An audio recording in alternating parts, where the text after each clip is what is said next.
Dictation अभ्यास के लिए हमारे चैनल को सब्सक्राइब करें। चलिए शुरू करते हैं। प्रतिलेखन संख्या 51। मानक रेडी।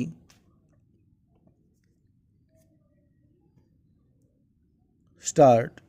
उपाध्यक्ष महोदय, मैं आपके सामने एक बात और रखना चाहता हूँ और वह यह है कि देश में बेकारी बढ़ती जा रही है और इसे रोकने का कोई उपाय सरकार अभी तक नहीं कर पाई है।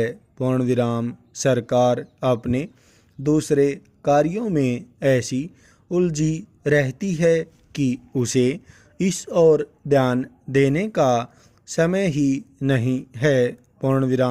यदि बेकारी की समस्या की तरफ सरकार ने ध्यान नहीं दिया तो देश का जो बेरोजगार वर्ग है वह क्रांति कर सकता है और अगर ऐसा हुआ तो सरकार को बड़ी परेशानी का सामना करना पड़ेगा। अतः मेरा सुझाव है कि सरकार को जल्दी से जल्दी इस समस्या की ओर ध्यान देना चाहिए। यह बेकारी ऐसी नहीं है कि फूंक मारते ही दूर हो जाएगी।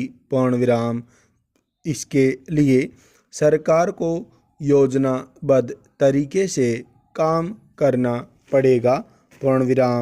नए नए रोजगार के अवसर सरकार को ढूंढने होंगे।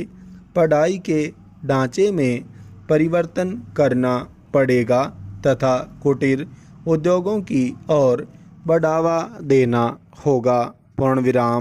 अब मैं देश में फैली अराजकता तथा आवश्यक वस्तुओं के मूल्यों में वृद्धि के बारे में भी कुछ कहना चाहता हूँ। मैं उन बातों को नहीं दोहराना चाहता हूँ जो मेरे दोस्तों ने कही हैं। एक बात मैं ज़रूर कहूँगा कि इस वक्त हिंदुस्तान की चारों तरफ की परिस्थिति बड़ी खराब है और इसमें किसी की जिम्मेदारी नहीं है। लोगों के पास सामान खरीदने के लिए पैसा नहीं है। लोग भूखे मर रहे हैं। ऐसी हालत में असामाजिक तत्व उनके साथ मिल जाते हैं और दुकानों को लूटने की कोशिश करते हैं। इसी प्रकार दंगे फसाद बढ़ रहे हैं। इन सब का कारण मूल्यों में वृद्धि से लगाया जा सकता है। लोगों में बेरोजगारी पहले से ही काफ़ी है और उस पर भी अगर उन्हें आवश्यक वस्तुएं सस्ते दामों पर न मिल सकें तो उनकी हालत और भी खराब हो जाती है। एक बात बिल्कुल साफ है और सही है कि अगर सामान बाजार में होगा, चाहे वह चीनी हो, गेहूं हो, चावल हो या कुछ भी हो, और लोगों के पास उसे खरीदने के लिए पैसा नहीं है तो वे लूटपाट ही करेंगे। इसके अलावा चीज़ों के दाम इतने बढ़ चुके हैं कि गरीबों के लिए उन्हें खरीदना भी मुश्किल हो गया है। इस सब की जिम्मेदारी किसकी है?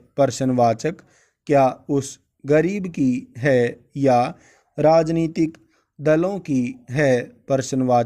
मेरे विचार में इस सब की जिम्मेदारी सरकार की है और इसके लिए मैं सरकार को बता देना चाहता हूँ कि जल्दी से जल्दी इसका कोई न कोई इंतज़ाम किया जाए। आज जमाखोरों तथा सरकारी अफसरों में एक समझौता हो चुका है। पूर्ण विराम। सरकार थोक व्यापार को अपने हाथ में लेना चाहती है, परंतु जमाखोरों को इससे बहुत नुकसान होगा और इसलिए वे सरकारी अफसरों से मिल गए हैं और इस नीति को विफल करना चाहते हैं। पूर्ण विराम। इन शब्दों के साथ मैं मंत्री महोदय से निवेदन करना चाहता हूं कि देश में जो गरीबी तथा भूखमरी का दौर चल रहा है, इसको रोकने के लिए कुछ न कुछ इंतजाम किया जाए। पूर्ण विराम।